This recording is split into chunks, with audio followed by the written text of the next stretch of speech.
Welcome to the Please Suck Less podcast, a podcast where I voice my opinions and views about things that piss me off and how we can make the world suck just a little bit less. Thanks for listening.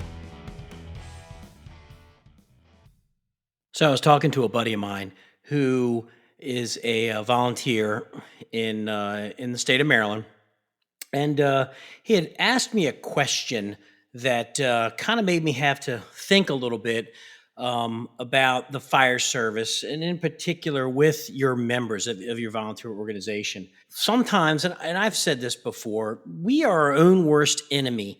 I've talked about this on a couple of other shows or a couple other podcasts, but I want to specifically kind of hone in on two things. The first thing I would like to talk about is about bashing your people. When I say your people, the people that are members of your fire department, your fire station, your volunteer company. We can all agree that not all volunteers that come into the volunteer organization aren't as passionate as maybe the next guy or the real gung-ho, go-getter or whatever, but they volunteered for a reason.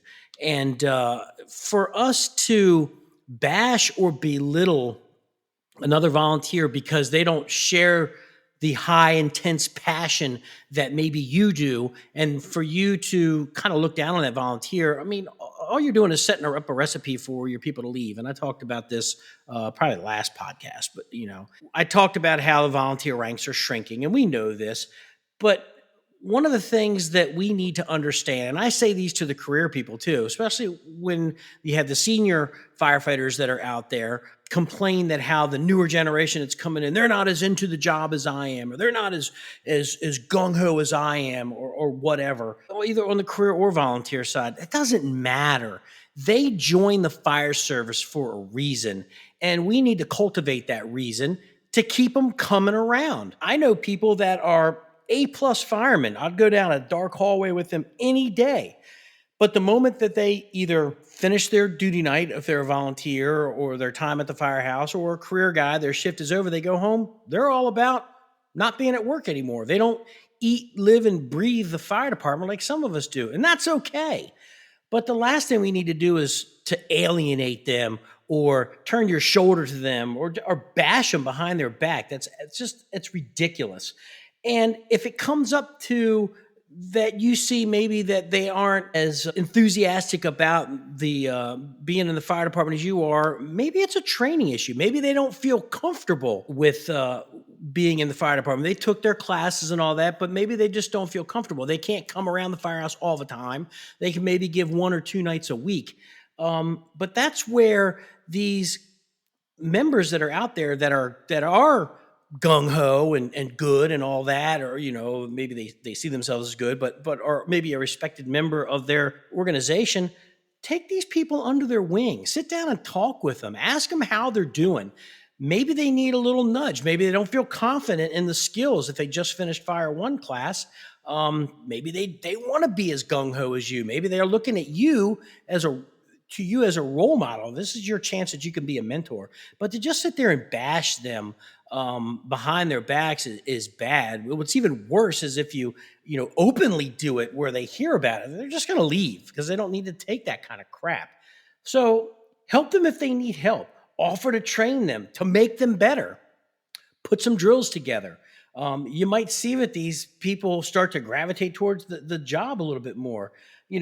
If you see issues in your organization, try to fix them. Offer suggestions. It's so easy just to sit there and bash your organization. It's so easy to just, shit on your organization, as opposed to saying, hey, here's some potential problems, or here's what I see as problems. Here's some of my solutions how to fix it.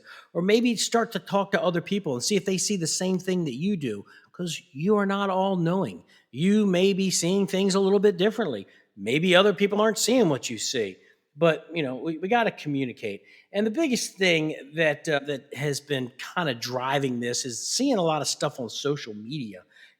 Stay off social media unless you're going to praise your people. if they do something wrong on the fire ground, you don't take to social media and be a keyboard warrior, hide behind some screen name and sit there and just take open shots at your people. The same thing holds true for other organizations, other volunteer companies. Maybe they're not as aggressive as your particular company, but you don't sit there and take shots at them, say how bad they suck and they don't know their job and they're cowards or they hang out in the yard. Well, why don't you get to know your organization? Make your organization better. You know, instead of just pointing the finger and just talking about how bad you think they are, a little eye opener, they may feel the same way about you and you don't even know it. So, not to go around in circles, which I always do. It's just things that I feel passionate about. The bottom line is don't bash your people. Don't bash your organization. Make it better. If you see that there's an issue and you feel so strong that you need to point it out, how about come at it with some solutions? Work with your people. Work with your organization. Make it better. Make it stand out. And for God's sake, stay off the internet. Stop bashing other organizations. Like I said in the beginning, sometimes we are our own worst enemy. Enough said about that topic. Let's move on to the next topic. The reason why we came into the fire service, and I'm more talking about on the volunteer side now, the reason why we came into the fire service is because we wanted to run calls. We wanted to make a difference in our community. Maybe we've always wanted to be a firefighter. We want to run into burning buildings. We want to have that adrenaline rush. Whatever the reason was, as you get seniority in your organization, as you start to take on more responsibility, you may find yourself in a position where you're going to get ranked. Maybe you're a lieutenant, a captain. Maybe you're an assistant or a deputy chief. Maybe you get voted in the membership elections, and maybe you become the fire chief. Bottom line is we have a responsibility to get the apparatus on the street first. So if they give you a vehicle, whether it's a duty car or a chief's car or utility, whatever it is that they allow you to go to the scene of incidents, your number one priority is to go to the station to get the apparatus on the street first. I've seen organizations where the chiefs or people that have cars assigned to them, they go flying past the station, lights and siren, with 3 or 4 dudes standing out front. All they need is a driver to get the apparatus on the street. But the chief or whoever will just go right past the station so they can be on the scene first. It does no good getting the chief's car there first without your fire apparatus there. There's a whole skit that a comedian did about the fire SUV. You can look it up. But the bottom line is you got to get your apparatus on the street first. That means that sometimes you have to either respond to the station or get to the station and be the driver of the engine or the tower or the rescue squad, whatever's due out of your firehouse, and allow those members, if you rely on home response, to get on the apparatus to get down the road. If you make it a habit of bypassing the station and just going to the scene, leaving your members stranded, what you're going to find out very quickly is when the tones go out, the pager goes off, people aren't going to come to the firehouse. Their whole thing is, why should I get up at 2 o'clock in the morning when nobody's going to come to get the apparatus out anyway? Meanwhile, you look like a bunch of asshats because your apparatus is failing to respond, but you've got 3 chiefs on the scene all vying for radio time to talk the fire out. So your responsibility, get the apparatus on the street. Don't be that idiot that goes flying past the firehouse knowing that second piece is due. Maybe your engine got out and your tower's due. Maybe your tanker's due if you have a tanker in your station.